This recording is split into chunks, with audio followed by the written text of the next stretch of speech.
Mire, sabes que la Corte Constitucional maneja una tipología de sentencia mucho más compleja de lo que normalmente vemos en clase. Yo pensé que solo se trataba de declarar exequible o inexequible una norma. Bueno, pues sí es muchísimo más amplio, ya que el control constitucional en Colombia exige decisiones con efectos diferenciados. Por eso la Corte ha desarrollado una tipología que constituye diferentes tipos de sentencias: tradicional, manipulativa, interpretativa, modulares, prospectiva, y también realidades con la evolución jurisprudencial. Esa diversidad permite respuestas precisas de situaciones jurídicas distintas. Ok, ahora entiendo por qué siempre insisten en que en el estudio de la sentencia no es solo leer el resuelve, sino en comprender el tipo de decisión, sus efectos y su función.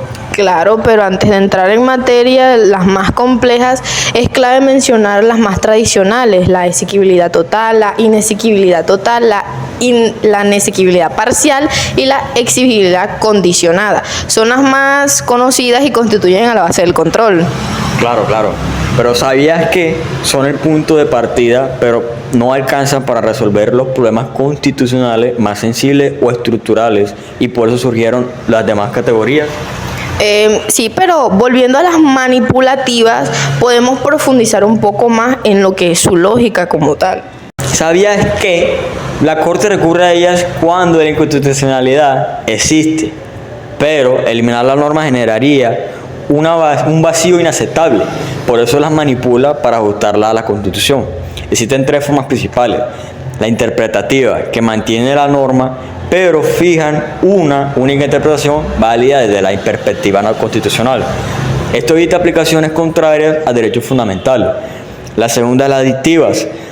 La Corte incorpora un contenido no contemplado, pero necesario para garantizar derechos.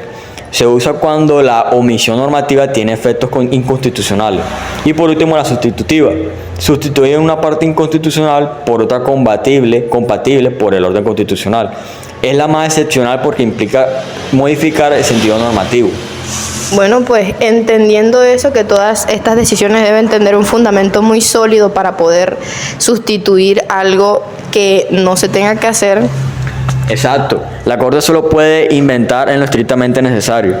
Ahora, respecto a los efectos temporales, ¿qué tan determinante es la distinción entre el stung y el snun? Bueno, pues define la producción de los efectos constitucionales, que declara que el ex tunc significa que la norma es inválida desde su nacimiento, y el ex nunc, la invalidez opera hacia el futuro. La inconstitucionalidad diferida permite aplazar lo que es la eliminación de la norma cuando se deroga inmediatamente, generando un agravante normativo para que el legislador lo pueda corregir. Eso explica por qué algunas normas declaradas inconstitucionales permanecen vigentes por un tiempo mientras se ajustan. Claro, porque lo que más nos interesa a nosotros es cómo la Corte nos organiza su evolución doctrinal, porque cómo funcionan las sentencias en línea. Bueno, ¿sabías que esa sentencia de línea funciona de manera que son herramientas para entender la jurisprudencia como un proceso continuo? Se dividen en fundadoras de línea, que son las primeras decisiones que construyen criterios centrales en un tema, especialmente en los primeros años de la Corte. La segunda es la sentencia de hito. Habla acerca de la introducción sobre reglas determinantes que cambian la manera de interpretar un derecho. Y por último, las confirmadoras de principio, que no crean sus reglas, pero consolidan criterios ya establecidos, asegurando una coherencia. Es decir, que estas nos permiten identificar si la Corte está iniciando, modificando o consolidando una doctrina. Exacto. Son esenciales para interpretar casos posteriores. Ahora, sobre la omisión legislativa, ¿cuál es su importancia dentro de esta tipología? Bueno, pues, ¿sabías que la omisión legislativa se configura cuando el Congreso no cumple con un deber constitucional?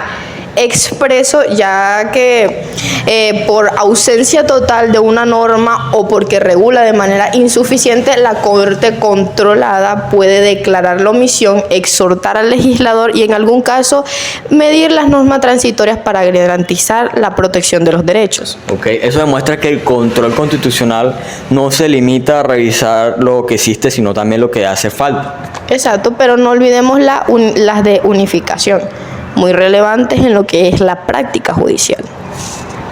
Sí. Su objetivo es fijar un criterio único cuando existen interpretaciones divergentes en jurisdicciones ordinarias o de tutela. Esto garantiza seguridad jurídica y uniformidad en la aplicación de la Constitución, ¿verdad? Claro, pero además suelen establecer sus reglas claras y vinculantes para absolutamente todos los jueces. Leyendo también sobre lo que son las sentencias que se relacionan como la garantía del mínimo vital, pues háblame de eso. Exacto. Son fallos donde la Corte interviene para proteger derechos cuando la omisión o acción estatal afecta directamente la subsistencia de una persona. Permiten respuestas urgentes y efectivas mediante la acción de tutela. No sé si sabías que estas se conectan con las que son las sentencias estructurales, donde la Corte aborda lo que son los problemas sistemáticos. Sí, aunque no son una categoría clásica, forman parte de decisiones complejas donde se ordenan medidas estructurales y seguimiento, especialmente en salud, cárceles o desplazamiento. Para terminar, creo que no podemos omitir los principios que rigen cualquier sentencia constitucional. Claro, porque ya que teniendo en cuenta son los pilares de validez de un fallo. Como primero tenemos lo que es la congruencia, que es esta. La decisión debe poder responder el problema jurídico. Como segundo, la motivación, ya que la Corte debe poder justificar la decisión de manera compleja y razonada. La complejidad, que se decide en conjunto garantizando la deliberación y permitiendo el salvamento de voto. Y como último, la eficacia, ya que el fallo debe poder solucionar el problema constitucional de manera real y no solo de manera normal. Esos principios garantizan la legitimidad del control constitucional y la coherencia interna del sistema. Bueno, pues, y para terminar, así que la tipología no es solamente un simple listado, es una herramienta analítica para poder comprender, funcionar, el alcance y el efecto de cada una de las decisiones. Totalmente. Y para un examen, lo esencial es identificar qué tipo de sentencia se está estudiando, por qué se eligió ese tipo y qué efectos produce. Con eso, cualquier análisis de una decisión constitucional se vuelve mucho más preciso. Hasta la próxima. I really like your body. I really wanna get naughty. I think you're such a hottie.